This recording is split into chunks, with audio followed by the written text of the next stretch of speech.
Hello, relatives. We're here going to give you an update on the last 2 days and just a recap on events. But I want to open up with one of our youth council. Hello, my name is Erin Wise. I come from the Hickory Apache Nation and Laguna Pueblo in New Mexico. I'm a member of the International Indigenous Youth Council. The Youth Council calls me Ina, that means mother. I want to talk a little bit about 4 of our brothers and one of our sisters that was taken yesterday. One of our brothers, his name is Trenton, we call him B. He was taken from the sweat lodge during a ceremony and they left him. Many of you have probably seen him in photos. He was left on the ground while he was being arrested without his clothes on. He's pictured just with his shorts on. I found out today that he's in Mercer County and he's being charged with a felony. I don't know exactly what the felony is, but he was in ceremony in the sweat and they ripped him out.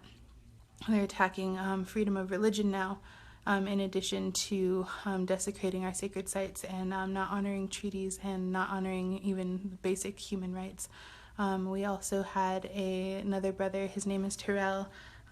Actually, I want to show you quick the picture of Trenton being ripped out of the inipi here. If you can see, that's Trenton. I'm working with his mom, as I said. B, when you see this, we love you. We miss your songs. And one of his songs that he calls the best friend song, he sings, "Just keep praying and it'll be all right." Then we also had another brother taken from us yesterday. His name is Terrell. He's pictured here. The police were beating him up because he was trying to protect our sacred staff. They took our staff. We don't know what happened to it. We don't know if it was taken with other sacred items that were taken yesterday, but Terrell is being held in Fargo now, and he is being charged with conspiracy to engage in conspiracy to endanger by fire or explosion, engaging in a riot, and maintaining public mischief.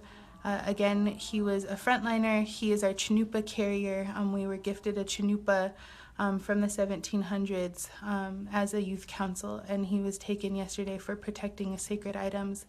In addition to Terrell and Trenton, we also had our brother Wombly taken. He was among the first that was taken, and he was forcefully slammed to the ground and kept crying out in pain that his back was hurting him severely because of how they had thrown him on the ground.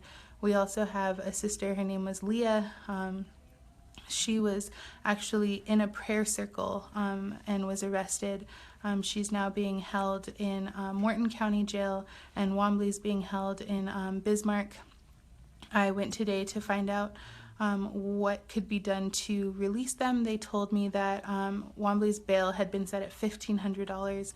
Leah's bail had not yet been set. We were told that Trenton's bail would likely be set at $1,500. I'm not sure if that's the case now, given that he's been charged with a felony.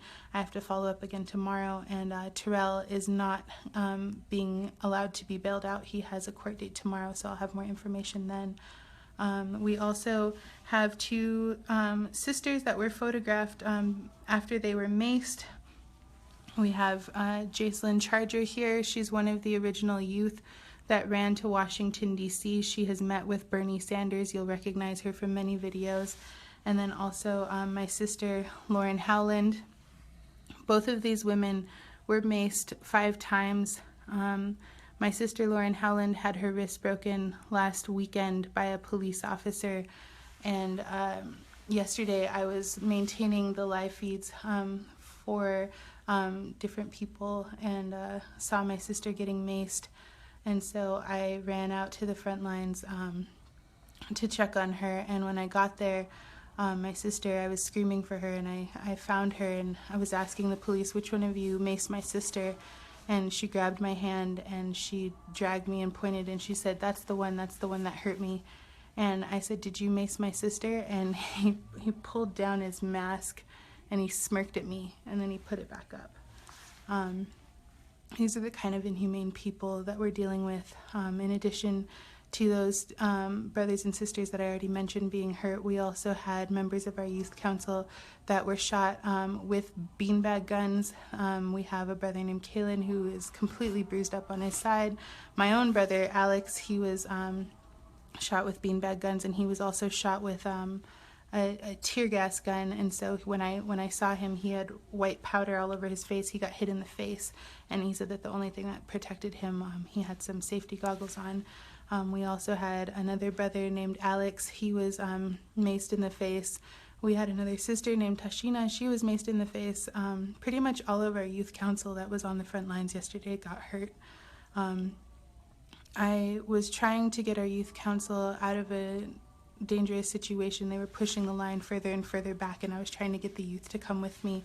And as I was doing so, I had a truck full of youth, and a helicopter flew about 200 feet over our heads, and they had guns drawn. They were pointing these guns at our youth. And I'm a little emotional because last weekend I was able to get our brothers Joseph and Danny out of jail same night that they were taken in, and today I wasn't able to bring anybody home. They're trying really hard to make it harder for us to bring them home, and they won't give us information about them. And their kids, I mean, everybody that's in there is somebody's child, but these are youth that are fighting, and I keep posting videos and I keep pleading with people. Remember that our youth are out there. You know, they're old enough to make their own decisions, but they're out there and they're fighting for water because they want to be able to have kids someday. Want to make sure that their kids have water. And want to make sure that your kids have water. Want to make sure that there's water for the kids that we don't even know will exist yet. And I keep saying it over and over again, but you know, the blood that's on Morton County's hands right now, you know, the 2 dead horses and the people that they beat up, that they've hurt, that's on, you know, the police officers' hands that have come from out of state. Hennepin County, that was vicious yesterday. I mean, they're washing the blood off their hands with the water that we're fighting to protect. So when you think of, you know, everyone here in Standing Rock, think of those youth, because they're right on the front lines. They're praying, they're singing, you know, they're out there, and they're, you know, our sacreds are being taken. You know, they took somebody's chanupa. They took our chanupa carrier. We have, you know, members of our youth council that are running from Flagstaff right now to bring some Dene youth back up that wanted to be here to support Standing Rock. And it's scary, you know, that they're going to come out here and they're going to go on the front lines and they're going to be out there protecting the water. And there's no one out there to protect them but us. There's no one there for them. Think of them in your prayers, please. Oh, thank you, sister. We're gonna show. I want to thank Sister for sharing those with us. I wanted to bring her in here and have her give us an update on what we're witnessing out there. The youth are in the front. They didn't want to leave, and they know that they're the next generation of leaders, and so they're doing their part and going through ceremony and practicing the protocols and doing the best they can with what they have. Right here, this is a picture that I don't want you to focus on the police at all. This isn't about Morton County Police. They're the distraction. We know they're the distraction for the Dakota Access Pipeline. This is their type of warfare, and by distracting the public to make it look like Morton County Police Department is evil or in any way practicing the way they are, the real fight is right here. This is the sacred site. That is the sacred site right here. These are where the dozers are now at. Right here by the teepees. This is the fight. This right here is the distraction. This is an intellectual battle is what we're witnessing. The world is focused on Morton County. We need you to shift your attention to the Dakota Access Pipeline, not Morton County. Their time will come. Their time will come for the police brutality. Their time will come for the destruction of sacred site and aiding a corporation, Dakota Access Pipeline, along with the National Guard, along with the surrounding county departments that are supporting them. Their time will come. Right now, the desecration of sacred sites is coming all the way across. This is the focal point, is the Dakota Access Pipeline. As this was happening, they were continued working back here. This was continued work. So They are distracting, and it's working. The people are focused on the violence. They're focused on the abuse. But what we're witnessing is this desecration of not just indigenous history, but America's history as well. This country is built upon the indigenous people's ancestors. And right here is where they jumped across. They didn't finish right here. They jumped across to go as fast as they could today to start desecrating sacred sites, which we are told by an elder in the tribe that there's a total of 86 sacred sites and more that are undocumented. And so what we need is for the president to put a halt on this. The desecration of these sites are coming now. They're going across. And so those are the focal point. Again, Morton County, they're the distraction. Their time will come for their actions. The world is watching them. That time will come in the court. What we're getting right now, though, is this is the focus point right now. Is Dakota Access Pipeline is the focus, relatives. So we're gonna go show you a few more videos, just to recap on a little bit what's going on in the area. This was yesterday, and as you can see, this is the area where we want to focus on right here. They're gonna come across here. They're gonna come across right through here into sacred sites. And that's what we want to focus on, is how do we protect that if they're going to continue they're going to come across to the water. How do we protect that as a nation? And that's what we want to focus on. Part of the sacred sites that we're witnessing are all around through here in the rock formations, and they're farther back here as well. So relatives, those are one of the things I want to share with you. And we're going to continue to go over to another area here. This was a picture today. I was at the front lines, and your hard-working tax dollars are going right here. Us watching them, watching us. I just pulled in. I took a lot of pictures of them.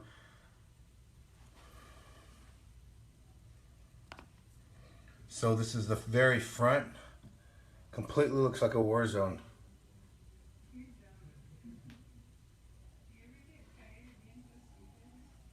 It's crazy how this is right here in Indian country is what we're witnessing here. That's what they're holding, is weapons. Masked up. There's their LRADs, is what they were shooting with sound. And also what they were using is the LRAD also has a microwave unit which heats you up from the inside like a microwave. I was the only guy standing there, so this is you know, I was a ways back. I got a long telephoto lens that lets me show what I need to show to you guys and share that with the world. This was the evening I left. I just left a few hours ago. This is what it looks like in the front. While the dozers are working, they have protection now. They have a barrier, and now that they have their barrier, the work construction is continuing all night long. You can hear the dozers plowing.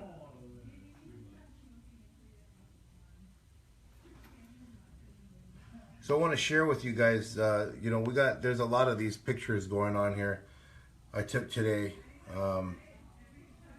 Kind of give you guys a share. This is a guy we were talking about in the front. He's in a video, you know, and they were joking. Him and another guy, they were joking around and laughing. And I said, this is not a joke. And so it's a busy day for everybody.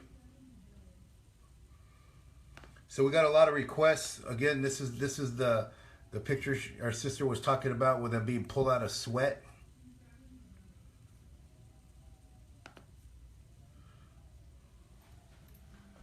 Another picture, a relative walking up.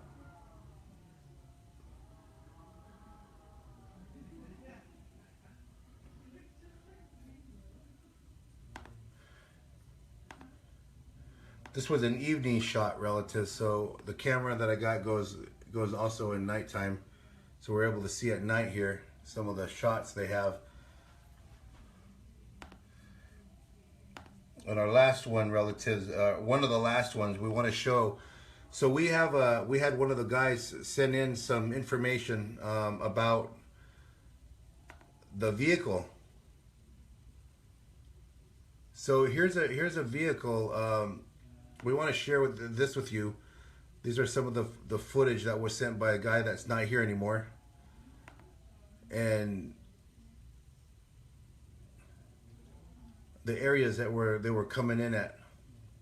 This is the first ground that where the chairman Standing Rock was arrested, crossing the line right here.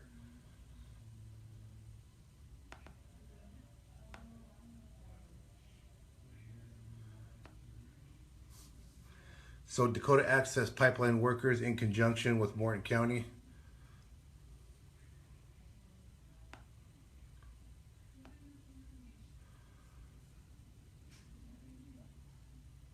This back here is another bridge that they were trying to come in through with another military force is equal to what's right here. It's as equal to as what's right there. And so relatives, one of the shots I do want to show you guys is one of the most powerful of shots that I've seen in a while. And so let me get that footage for you right now. And that you can witness what we witnessed. So what we're going to show right here is footage by one of the alleged gunmen. That he's not alleged, he is there. And so as you're witnessing, there's a vehicle right here. I don't even think the guy knows that when he was filming this, that this vehicle was after him. But then what we see is a bunch of people right here that start to recognize what this guy is trying to do, and they're running. And now we see the vehicle charging after. There's the vehicle of the gunman, the guy that had the gun. And you got people running after him. So we're going to go forward. So the guy didn't even know what was really going on from what we're looking at this footage. And so what you're going to witness right here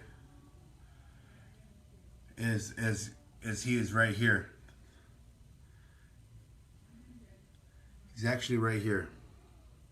This is the guy that had a sniper rifle with him, and he was chasing down a journalist to get footage from him. So what you're seeing is actually they corral him, and the ironic part about this is he's walking out. We post him a picture where he's actually walking out to the water in protection. Kind of ironic for a DAPL security to be walking out into the water, but it's this basic human element is that water of life. So he's right here. You can see the people have blocked him in. They have called the cops on him, and they handled it very well. We've got to show these type of videos, and this is important that you guys hand in your videos, because the Morton County Police Department made this guy the victim. And their lies and continued lies and fibbing is what we're witnessing. And when the world is watching, they gotta know more than one camera is on them for them to continue to tell lies like that. And it's just unethical for officers. If we can't trust our law enforcement, who can we trust? So with that, we're gonna go to one of the last powerful videos I think that is important to watch. And this video, what you're going to see, is very important to watch. I'm going to go a little bit lower so you can have a better view at it. And what you're going to see with this video is the buffalo that were being chased by the helicopters and the ATV. The relatives that had came in. This is acknowledgement that the relatives are with us, the ancestors. Coming to support, yeah. And so Morton County on their UTVs is trying to chase them away. So here you have a helicopter. Morton County is trying to chase them away in the UTVs. And they're in ATVs, and they're also in Hummers. And they're trying to scare them. Then you're gonna watch a plane buzz down over the buffalo. Prayers, keep praying for us. Buffalo's coming, trying to support us, trying to protect us. There comes a plane right here. They're trying to scare them away. They're even scared of the buffalo.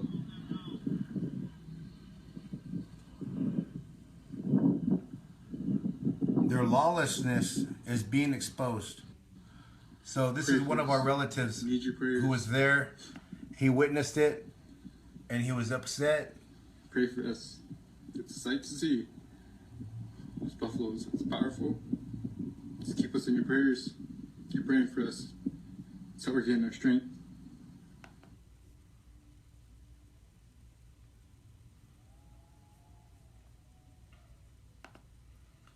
So with that, relatives, I wanted to share with you part of the day and the recap of what's going on here and Standing Rock here in North Dakota, outside of the Cannonball Reservation, looking at the accuracies and inaccuracies of both sides. We're trying to make sure that everyone's voice is equally heard, but it seems like we're in constant defense.